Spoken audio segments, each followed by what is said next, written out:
Graz, 2 seconds before you came on, CC said to you, how about the Packers? What's up with them? Mm-hmm. And your response was what? Right now, they're the 1 seed in the NFC. If the playoffs started today, they would have a bye. They are. So we should all have such problems as the Packers have. I got to tell you, that actually really hit me yesterday. It did, like a ton of bricks. Because all we have talked about was around the Green Bay Packers, and this is Rodgers week for them. Oh, by the way, Rodgers against the Packers, Sunday Night Football.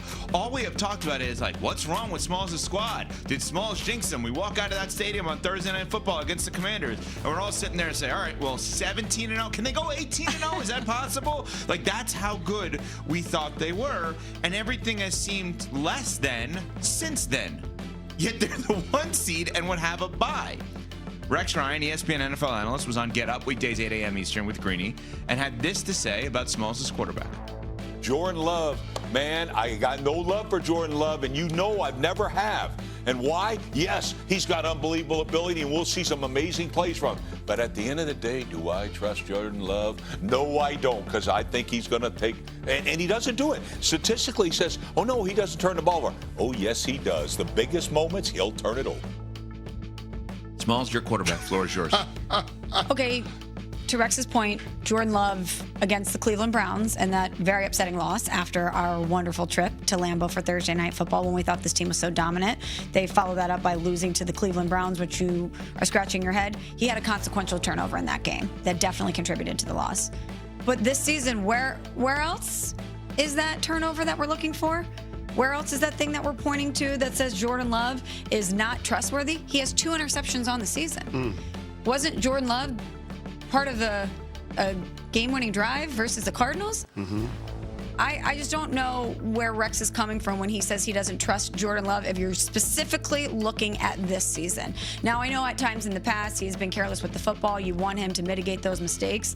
But so far this season, only 2 interceptions and 1 of them really of consequence. The other one was against the Cincinnati Bengals, and they won that game handily. Yeah, and in that game, he had a 3rd down completion to Matthew Golden in the second half that put it on ice. He can play make at the most important times of the game. I guess the only issue is the mistakes at the most inopportune times, right? Like the red zone pick against Cincy. That's a bad mistake. The pick against the Cleveland Browns at the end of the game when Cleveland's offense was doing nothing.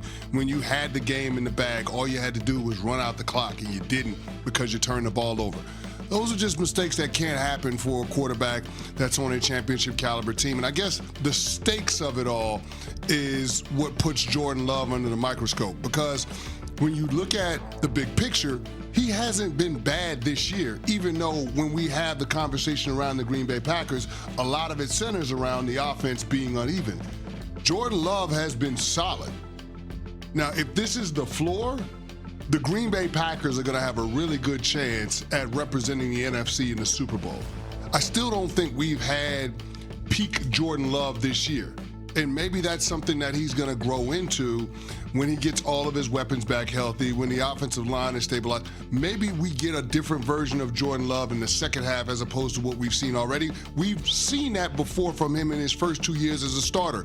Starts out slow, picks up some steam in the second half.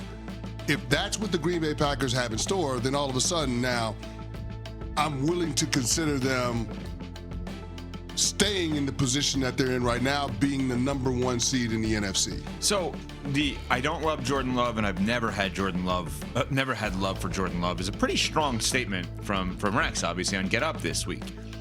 And I understand to some extent where he's coming from, but let me see if I can reposition this to make our expectations more in line with what he is, and then see how we feel about this. Jordan Love this year has 10 touchdowns and 2 interceptions. Yes. Okay, that's through 6 games. By my math, and I'm not the smartest, but that would put him at 28 touchdowns, 6 interceptions, roughly, for the season. Would we be okay with a 28-6 touchdown interception ratio for a starting quarterback on that team? Well, we don't just judge quarterbacks off of touchdown interception ratio. Understood, but we judge them on wins and losses. Right. So if they have 28 touchdowns to 6 interceptions and they're the number 1 seed in the NFC, yeah. Right. I feel pretty good about it. Now, also, when do those interceptions happen? Okay. Right? Is it consequential times in the game? Is it something that doesn't really matter? That matters to me. Understood. Does that get him hypothetically to an MVP candidate? Is he an MVP candidate at that? I would say no, right? I think the reclassification of expectations is maybe this guy just helps them win, but it's not actually an MVP. Like Jalen Hurts? Like Jalen Hurts. Now, Jalen Hurts was almost an MVP, though.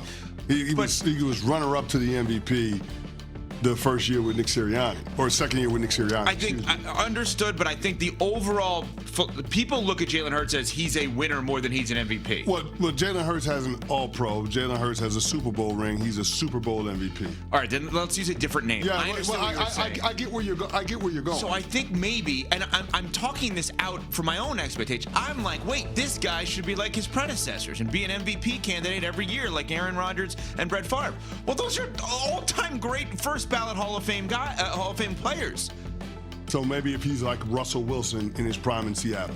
Sure. Yeah, I brought up Jalen Hurts just because Jalen Hurts doesn't care if he puts up the gaudy numbers. He doesn't care if it's a Saquon special. He doesn't care what it takes in order for them to win the game. And if Jordan Love needs to lean on Josh Jacobs, or the defense is the one that carries the day, but they're winning football games, I don't think he cares either. So if it's Jared Goff, or if it's Matt Stafford going along those lines. So okay. let's maybe you can win championships with that's those guys. right. That's what I was getting at. I guess that's what makes it weird to say you have no love for Jordan Love. And as much as I love Rex Ryan, why would you have no love for a quarterback in his first 2 years as a starter, replacing a legend in Aaron Rodgers that gets your team to the postseason and, oh, by the way, wins a road playoff game? Right. And pushes the 49ers to the brink. So that means he won. He's been able to win a little bit. I think we need to reclassify what Jordan Love is. He's not an MVP candidate every year. He's on that winner list every year. He needs to be one of those guys that we look at as he's just winning. He's able to win. Brock Purdy, small sample size, has won a lot in his career. Very tiny sample size, but like he's won a lot of games. Nobody's putting him as an MVP candidate. But if I said to you the Niners get Brock Purdy back, they're all healthy, you're going to say, well, I think they could maybe make a run. I don't think he can be an MVP, but I think they can make a run. That's what Jordan Love actually is, I think. Yeah, but to say you got no love for Jordan Love, I didn't understand that either. It's wild. What are you basing that on? That's the part that I don't understand. Through the first 39 games of his career, he has fewer interceptions thrown than Aaron Rodgers. Think about it. He has 25 interceptions thrown through the first 39 games of his career. Aaron Rodgers had 28. Excuse me, 29. Pretty good. Pretty good. 4 MVPs in a Super Bowl championship. Yeah, around the same amount of total touchdowns. So I don't get why you say you have no love for Jordan Love. If you're frustrated that the immense talent hasn't translated into more high-end production, I can understand that. But then just say that. Don't frame it as if Jordan Love has been some massive disappointment for the Green Bay Packers, because that's factually not true. But I think that's what it is. I think based on what we saw from him in that first season, when he is unbelievable in the back half, those final 8 games, he was incredible. He goes into Dallas, they won in dominant fashion, and then the way he played versus San Francisco, you expected him to be putting up video game numbers. Yeah. You expected Jordan Love to be in the MVP conversation, leading the charge for the past 2 seasons, and he hasn't done that. Yes, they went back to the playoffs last year, even though he was dealing with injuries. And this year, even though they're sitting there atop the division at 4-1-1, it still hasn't looked like we expected to. And that's where I think the problem is. It's like when you're watching a TV show and you're watching 2 people who are like in a couple and they can't figure it out, and you're screaming at the TV like, I know you can get there. That's what it's like when I watch Jordan Love. It's good, but I'm frustrated because I know that there's another level that he can reach consistently. But if the level he's reaching is more winning than MVP, you're okay with that? Of course, but As a I think Packers fan? you look at it right now and you're trying to forecast, is what we're seeing now sustainable enough for them to win a championship? If Jordan Love doesn't hit that extra gear, can what the Packers are doing now get them a Lombardi? If Jordan Love isn't Brett Favre or Aaron Rodgers, is it a disappointment? Not if they win a Super Bowl. That's my point. I couldn't care less. I don't care about the individual accolades. No. He doesn't have to be a 4-time MVP. If he gets them to a Super Bowl and they win it, who cares? Take him out of the MVP prism and put him in the winning prism, and you look at him totally different. But here's the other thing, though, Ev. I can't take him out of the MVP conversation. Okay. He's not there right now, but he's, 4 wins away from being in that. Think about it. If they beat the Pittsburgh Steelers in Pittsburgh, if they beat the Philadelphia Eagles at home in 3 weeks, if they beat the Detroit Lions on Thanksgiving, if they beat the Denver Broncos 2 weeks into December. If they win those games, then all of a sudden we're looking at Jordan Love completely differently. If he goes 4-0 in those 4 games, then all of a sudden now we're saying, man, Jordan Love got to be in the MVP conversation. Sure. He's beating the best teams in football. Yeah, I'm not saying take